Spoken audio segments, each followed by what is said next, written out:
Dragon Age, The World of Thedas Volume 1, Chapter 2, Races, Qunari. Summary of Audiobook. Part 7 of this series will explore the Qunari and the history of the Kossith. The Qunari. There is another race, relatively new to Thedas, that most people call Qunari. This race is large and powerful. On average, they tower over humans by a foot or more. Most have horns growing from their heads.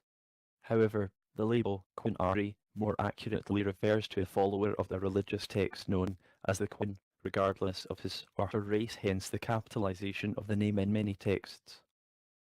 The horned race's ancient name is Kossith. This term is not widely used or even widely known outside scholarly circles.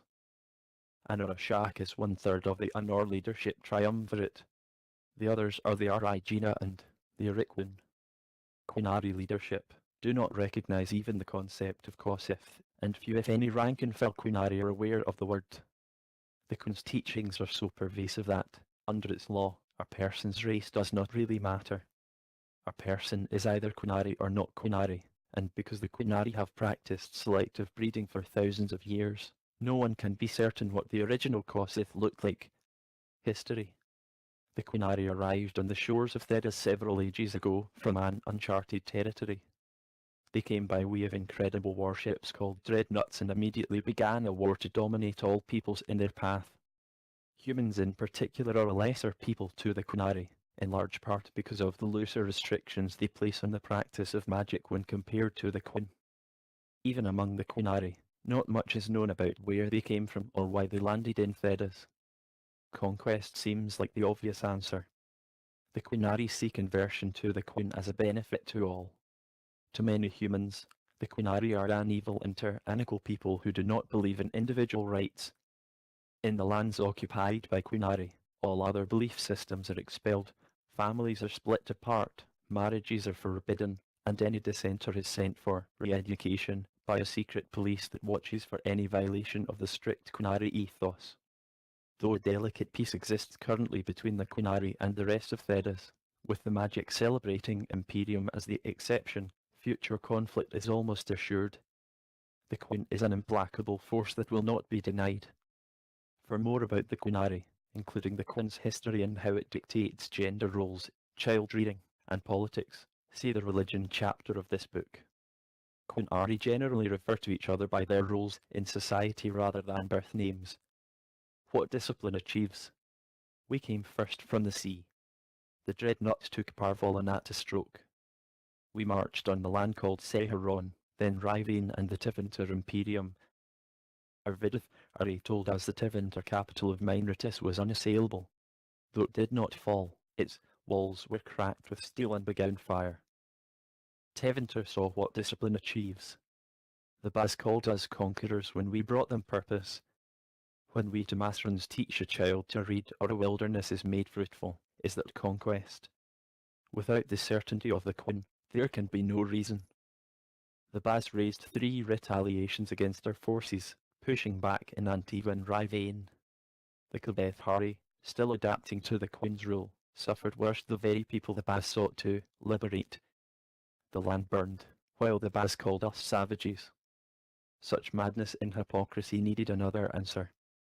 We signed the treaties of the Baz to silence them, and left. We will return.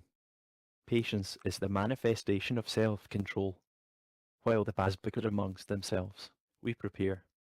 What is time compared to the demands of the Qun? Timas ran teaching notes, recovered and translated. Language. Qunari speak a harsh language called Qunlat. As a rule, Qunari have little use for communication beyond its necessities. When speaking to those who do not follow the Qun, their statements are often laconic, with a kind of underlying condescension. Few among the Qun's people speak the common tongue, and fewer speak it well. In a culture that strives for mastery, to have only a passable degree of skill is perhaps embarrassing, and so Qunari often keep quiet among foreigners. Qunlat term and common tongue translation. Allah al, victory. Aquin, balance. Asala, soul. Ata'ash, glory. Baz, a foreigner. Also, a thing or object.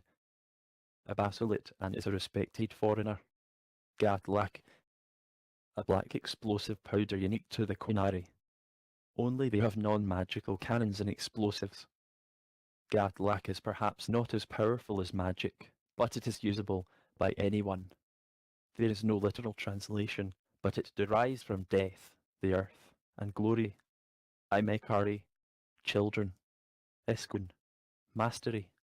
Kadethari, the term used by Qunari for recently conquered peoples who have not yet been indoctrinated into the ways of the Qun. It means simple people. Kalaba, a Qunari animal known for its stupidity. Kamik, a poison used on the hopeless who refuse to be re-educated, as well as on captured magic users, who are considered already hopeless.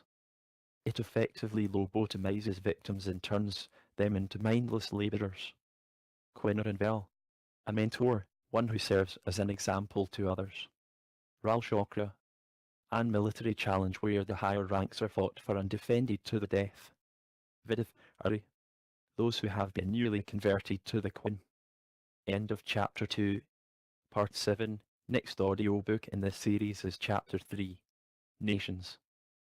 Part 8 will showcase each nation of Thedas, beginning with Ferelden.